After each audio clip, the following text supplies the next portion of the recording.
Et bonjour à tous, c'est Ted Nomade. On se retrouve aujourd'hui pour une nouvelle vidéo et j'ai décidé de vous présenter et de faire un tuto complet sur l'application, du moins sur le wallet Rabby Wallet, qui se veut être une alternative à MetaMask et c'est quelque chose que je teste, que j'utilise depuis quelques temps maintenant et je dois avouer que j'ai un coup de cœur pour ce wallet que je trouve beaucoup plus simple, beaucoup plus intuitif et qui a quelques fonctionnalités intéressantes. L'objectif de cette vidéo va être évidemment de vous présenter l'application, le wallet en tout cas, et de vous faire un tuto pas à pas pour l'installer, le configurer et voir toutes les différentes fonctionnalités que l'on peut retrouver derrière ce wallet qui est donc, je le rappelle, une alternative à MetaMask, un wallet self-custodial. Vous allez disposer de votre propre clé privée, vous allez pouvoir interagir à travers différentes dApps et autres protocoles et vous avez plusieurs chaînes, blockchains disponibles sur ce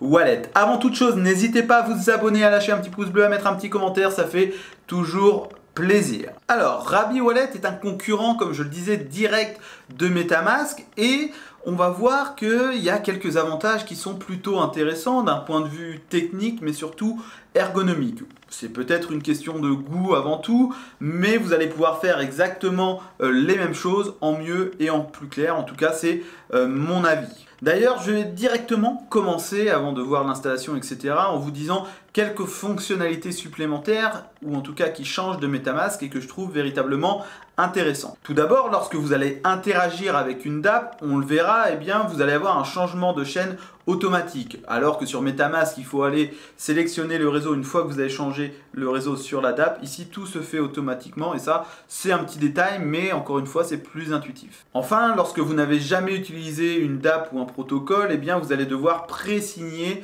l'autorisation, etc. C'est une petite couche supplémentaire de sécurité qui est intéressante. Enfin, je trouve que l'expérience est beaucoup plus lisible, vous le verrez. On a un meilleur affichage qui est pour moi plus ergonomique avec un UX UI qui est plus intéressant et on s'y repère plus facilement pour moi. Enfin, il est multi-chaîne comme MetaMask et aujourd'hui, on peut retrouver plus de 120 testnet et mainnet sur l'application, en tout cas sur le wallet, et ça c'est encore une fois très intéressant si on veut eh bien, interagir avec de nombreux protocoles sur diverses blockchains, c'est plutôt cool. Enfin, vous pourrez aussi connecter votre ledger sur ce wallet ou tout autre hardware wallet en plus et aussi d'autres wallets mobiles. Il est très connecté et vous allez voir que même pour créer un compte, vous pourrez directement importer un compte MetaMask. Et enfin, c'est aussi une solution open source qui est auditée et ça aussi, c'est quelque chose qui va dans l'air du temps. Donc voilà un peu pour tous les avantages principaux, mais vous allez mieux comprendre lorsqu'on va voir toutes les fonctionnalités, à quel point je le trouve intuitif. On se retrouve maintenant donc sur le site Rabby Wallet, donc rabby.io, et on voit qu'il est pour l'instant disponible donc en extension sur Chrome. Il y a aussi la version bureau qu'on ne verra pas aujourd'hui, on va vraiment s'intéresser à la version Chrome, et il y a une application mobile qui va arriver très bientôt. C'est d'ailleurs un des défauts qu'on peut lui reprocher, c'est qu'il n'est pas encore disponible sur mobile. Alors, pour l'installer, c'est très simple. On va sur Extension, Download for Chrome, ajouter à Google Chrome, ajouter l'extension et à partir de moment, on voit qu'elle est affichée en haut à droite. Donc, une fois que c'est installé, vous allez avoir cet écran d'accueil. On va faire Next. Donc, on nous dit bien que c'est self-custodial pour plus de sécurité. Et voilà, vous avez plusieurs choix possibles pour commencer. On ne va pas tous les voir, on va voir comment créer un nouveau compte et comment l'importer sur MetaMask. Tout d'abord, si vous souhaitez, vous pouvez donc créer une nouvelle seed phrase, donc pour créer un nouveau compte. Vous pouvez en importer une si vous avez, vous changez d'ordinateur ou je ne sais quoi, à tout moment vous pouvez importer votre seed phrase ou directement une clé privée ou directement le MetaMask account. Vous pouvez connecter, comme je le disais, tout ce qui est Ledger, Trésor, etc. Connecter directement Mobile Wallet App et aussi, ça va pas nous intéresser, mais tout ce qui est institutionnel wallet. Donc voilà. Si vous souhaitez créer un nouveau wallet, c'est très simple. Vous faites Create New Seed Phrase. Vous mettez un mot de passe, je vais mettre au hasard. Et vous faites Next. On vous dit que vous allez avoir une nouvelle seed phrase et qu'il faut bien la garder en sécurité. Écrivez-la sur un support physique, pas dans votre ordinateur et conservez-la bien au chaud.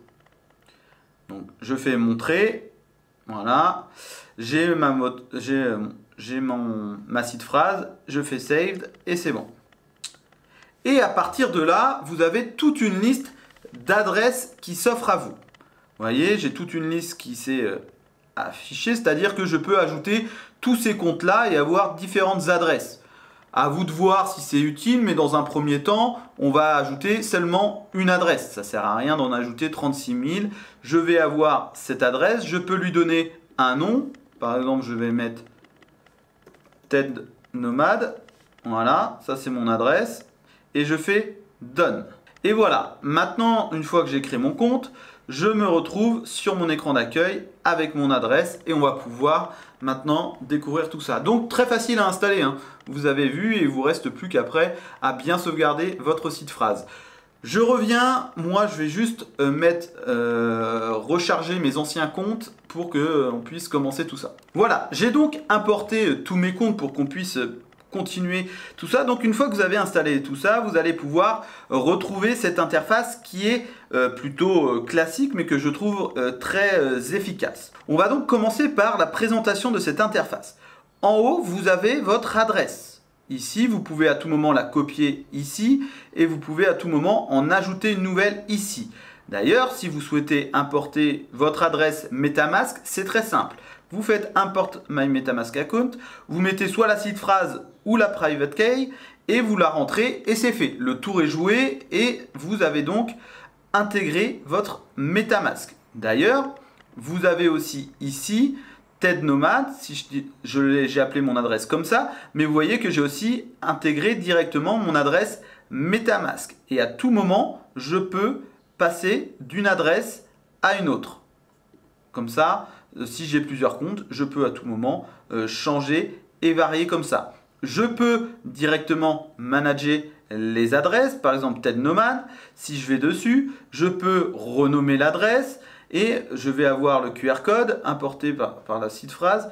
Je vais retrouver ma clé privée ici. Je peux la supprimer aussi directement. Et ici, c'était ma private key MetaMask. Je peux donc cliquer dessus et je peux donc directement là aussi retrouver tous les réglages. Et je peux donc supprimer ou en ajouter une nouvelle si besoin. Donc ça c'est pour tout ce qui est management. C'est très clair, pas besoin d'aller plus loin. Une fois que vous avez sélectionné votre adresse, eh bien vous allez avoir le solde total de toutes vos cryptos qui sont ici en fonction des différentes chaînes. On voit ici que j'ai seulement 45 $ répartis sur toutes les blockchains que vous voyez ici. Et ça c'est top parce que sur MetaMask on ne peut pas avoir cet aperçu global et ici je peux l'avoir. Si je clique par la suite sur la petite flèche qui vient là, je vais pouvoir avoir l'ensemble donc de mes blockchains utilisées avec le montant sur chaque blockchain avec la liste des tokens ici. Et ça c'est plutôt pratique. Et si je veux sélectionner que TH, on voit que j'ai que mes tokens ETH. Pareil par la suite, je choisis en fonction de ce que je veux. Et si je veux tout afficher, je peux tout afficher ici directement. Vous pouvez rechercher par token. Et bientôt, on pourra classer par montant ou descendante, mais ce n'est pas encore le cas. Mais voilà, je trouve que c'est vraiment pratique. On n'a pas à switcher de réseau, on a un aperçu global et on peut sélectionner par blockchain. Donc ça, c'est un aperçu plutôt intéressant. Et ici, vous avez toutes les fonctionnalités qui vous intéressent. Chose très importante. MetaMask is in use and Rabby is banned. Ça veut dire que pour l'instant, MetaMask a la priorité lorsque vous allez vous connecter à une dApp ou à un protocole. Eh bien, si je fais flip, ça veut dire que maintenant, quand vous allez vous faire connecter via MetaMask sur une dApp, eh bien, ça va utiliser Rabby en priorité. Par exemple, ici, je suis allé sur OneEach, là, je veux connecter mon wallet. Et j'ai pas Rabby Wallet ici. Eh bien, je fais MetaMask puisque je l'ai mis comme priorité. Et on voit que je peux me connecter directement avec Rabby Wallet. Je fais Connect et voilà. Donc ça, c'est quelque chose de très intéressant et vous pouvez à tout moment rechanger.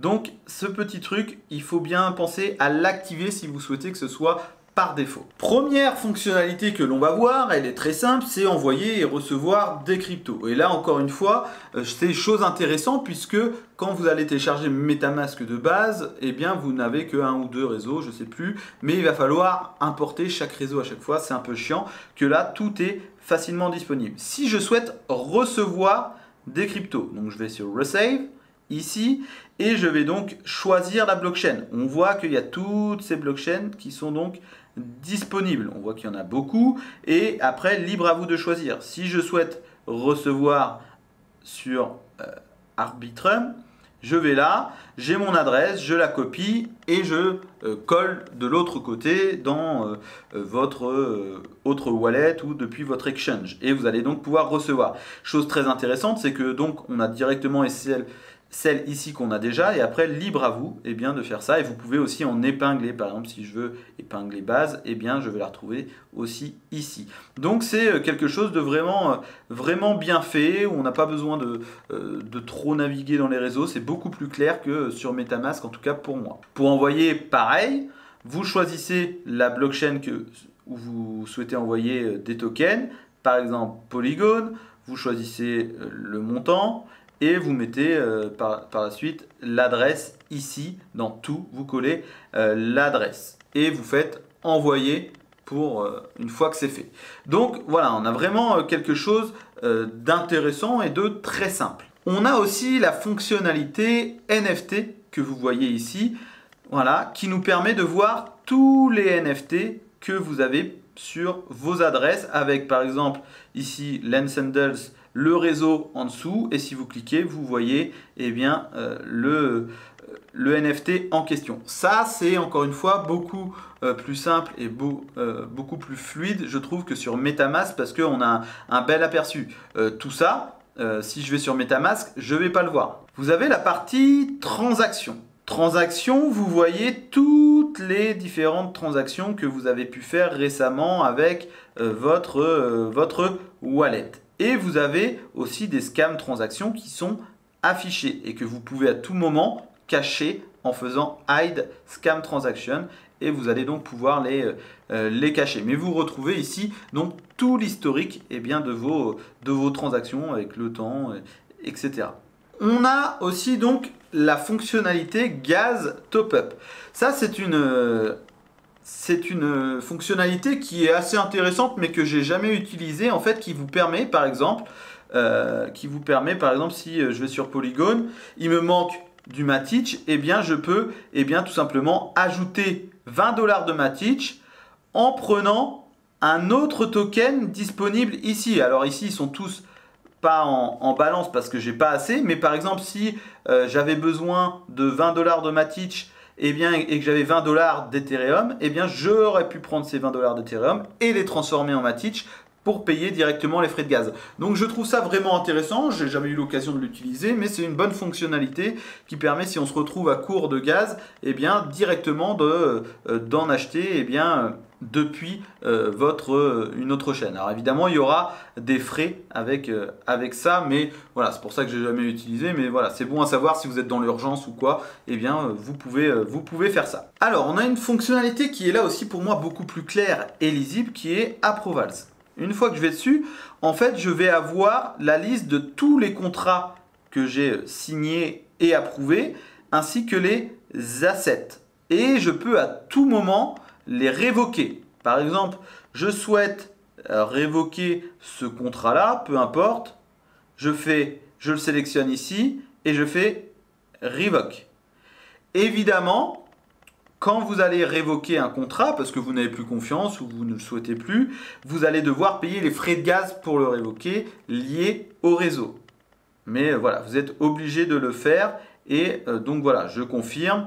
Et voilà, j'ai donc révoqué mon contrat et vous pouvez le faire par asset aussi. Donc là aussi, c'est très clair et très facile d'utilisation. C'est ce que j'aime beaucoup, hein. Franchement, c'est pourquoi je préfère Rabby. C'est parce que tout est plus lisible et plus clair, même si on peut faire à peu près les mêmes choses. Vous avez feedback, on s'en fout un peu. Et on va s'attaquer maintenant à More. More, on va pouvoir tout simplement bloquer le wallet. On va pouvoir manager les adresses, les DApp qu'on a connecté. Je me suis connecté à OneInch récemment ici et je vais aussi donc pouvoir tout simplement, ça c'est pour valider les whitelists, c'est-à-dire que vous ne pourrez pas, une fois que j'ai validé, vous ne pourrez pas sans confirmation envoyer des tokens à une autre adresse que sur whitelist, et donc ça, il faudra confirmer physiquement sur le wallet. Vous avez le langage, par exemple, si vous souhaitez mettre en français, eh bien vous pouvez. Vous avez le thème que vous pouvez mettre en dark, et voilà. Vous pouvez aussi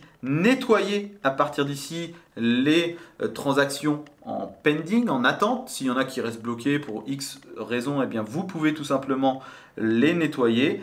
Et vous avez la dernière version, le nombre de chaînes supportées, dont les testnets, et vous pouvez follow, etc. Donc ici, c'est plutôt rapidement pour avoir des réglages. Donc on se retrouve sur une DApp, ici, sur Uniswap pour changer. Et par exemple, si je veux aller hop sur Ethereum, ça me switch direct depuis le wallet entre le bon réseau, et ça, c'est plutôt intéressant.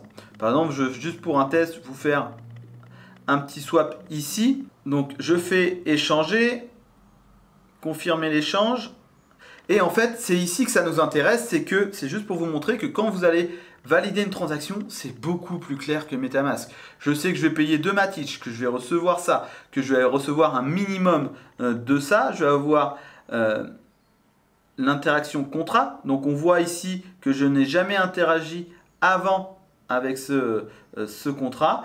Et token out, je vais bien avoir ces deux Matic qui vont partir pour recevoir ça. Les gaz, je peux choisir. Bref, c'est beaucoup plus lisible et c'est intéressant. Donc je fais confirmer et l'échange a été soumis. Donc c'est tout bon pour ça. Maintenant, on va voir qu'il existe une fonctionnalité swap qui est véritablement intéressante. Ici, donc je suis allé sur une autre adresse. Je vais avoir swap.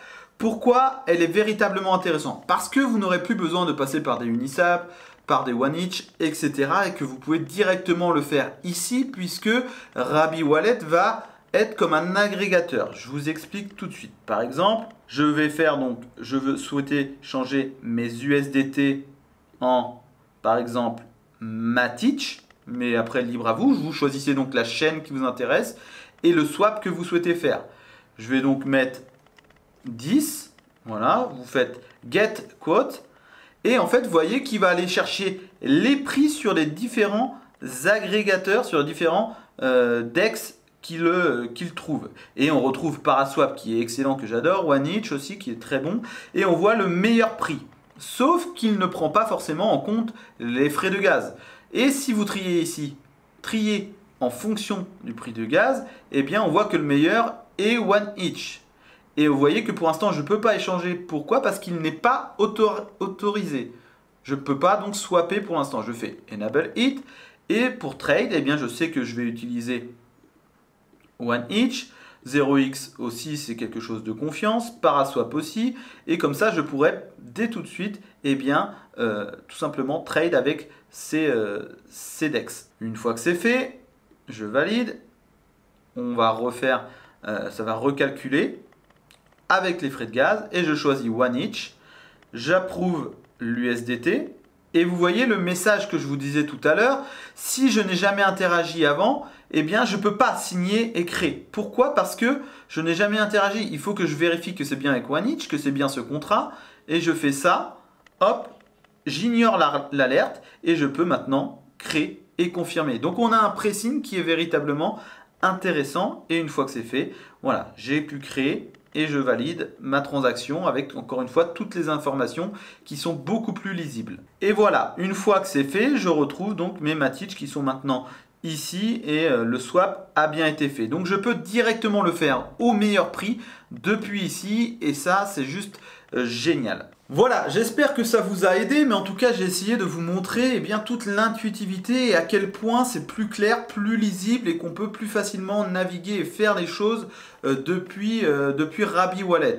Et je pense que c'est un excellent wallet. J'ai hâte de voir la version mobile quand elle va sortir, mais je le trouve prometteur, et c'est pour moi mieux que MetaMask. Mais évidemment, peut-être que pour vous, vous êtes habitué à MetaMask et vous préférez MetaMask, mais pour moi, tout l'essentiel est ici et on peut facilement l'utiliser. Et pour moi, c'est quelque chose de top parce que on va avoir une démocratisation des cryptos et si on en veut une, il faut que les outils soient facilement accessibles et compréhensibles. Et pour moi, ici, il y a tout de bon. Et puis, on va voir comment ça va se développer par la suite. J'espère que ça vous a plu. N'hésitez pas à vous abonner et on se retrouve bientôt pour une nouvelle vidéo. Ciao!